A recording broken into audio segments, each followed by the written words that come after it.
When I lived in Alexandria, Virginia during the 1980s, I would explore the Old Town part of the city, which included numerous historical sites. One such site was the ice well. During the winter, ice was cut from the Potomac River, placed in an underground silo-type structure, then covered with straw for insulation and used to refrigerate food through the summer, to provide ice for drinks and create ice cream, sorbet and custard-type desserts. With the development of mechanical and absorption refrigeration systems, this labor-intensive and somewhat dangerous method of storing the cold from winter for the warmer parts of the year largely came to an end. However, in today's world, with the growing population in the Third World wanting air conditioning, and the concern about the burning of fossil fuels and wasting energy, maybe we should revisit the concept of using water bodies to refrigerate. But instead of the old method of cutting and storing ice from winter, which won't work in warmer climates, perhaps river spring thaw water's kinetic and potential energies combined with their availability to transfer thermal energy should be considered.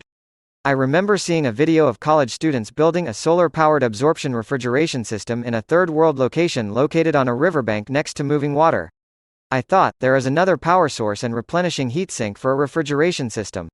Currently, clean water is removed from aquifers and lifted to cooling towers where it is circulated and evaporated to remove the heat from vapor compression and absorption chiller systems. There are frequently fans on these structures to speed up the evaporation. So this dumped cooling tower warm water vapor adds heat and humidity into the urban environments. People outside of structures are made more miserable and the other air conditioning systems have to work against this dumping. Usually the kinetic and potential energies from water are harvested by converting them into electricity, which can then be taken and used to operate the various refrigeration processes, among other things. Electricity has an advantage of being able to be used in many applications and can be transported over long distances. However, consider a system in which the vapor compression and condenser are combined into a structure which uses the large masses of dirty water traveling past a riparian city during the spring floods to remove heat from a storage reservoir. Then the low enthalpy reservoir could be used during the summer for the city as a heat sink. The hydropower is used directly to compress the refrigerant, remove heat from the condenser and move the refrigerant to the heat sink.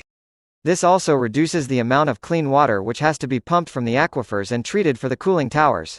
A major problem with renewable energy harvesting systems such as wind and solar is that they produce variable electrical energy and require battery storage systems which consume substantial materials in manufacturing, are often environmentally problematic and require substantial maintenance. However, in a riparian refrigeration system, electricity is bypassed to generate the refrigerants, and what would have been the intended end product of the electricity, cold, is stored instead. During the spring floods, heat would be transferred from a buried water reservoir into the moving river at a time when river temperatures are relatively low. The added heat in the relatively cool river water would then evaporate into the relatively cooler atmosphere. When summer arrives, instead of the air conditioning systems in the dense urban areas transferring heat from structures and freezer units into the outside environment, making the atmosphere even warmer and more humid, the low enthalpy reservoir is used as heat sink, removing it from the summer environment. Rivers still flow somewhat in summer with less volume and speed, but still can be used to transfer some heat from the reservoir. In rivers used for navigation, the condenser units would have to be placed in the relatively shallow areas outside of the navigation channels. These areas do expand in depth and width during the spring floods. While the coldest, most forceful water is found near the bottom of the channel, shipping would preclude their use. Because these units are sitting in water and are outside, the most desirable refrigerant, ammonia, could be used. While generally anhydrous ammonia is the best refrigerant, it is toxic if humans breathe it and thus, can't be used in many applications in which accidents would expose humans to it. In the case of a riparian refrigeration system in which ammonia travels almost exclusively through the river unit and buried heat sink reservoir, ammonia from a leak would immediately bind to the river water or the water in the heat sink and thus, not become a danger. The air conditioning components near people would obtain their service through heat exchanger non-ammonia loops connected to the heat sink reservoirs. I had searched to see if anyone had thought of doing something like this and couldn't find anything.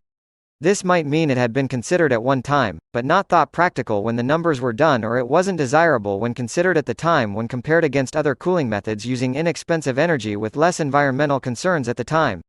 It is also possible, no one ever thought of doing it.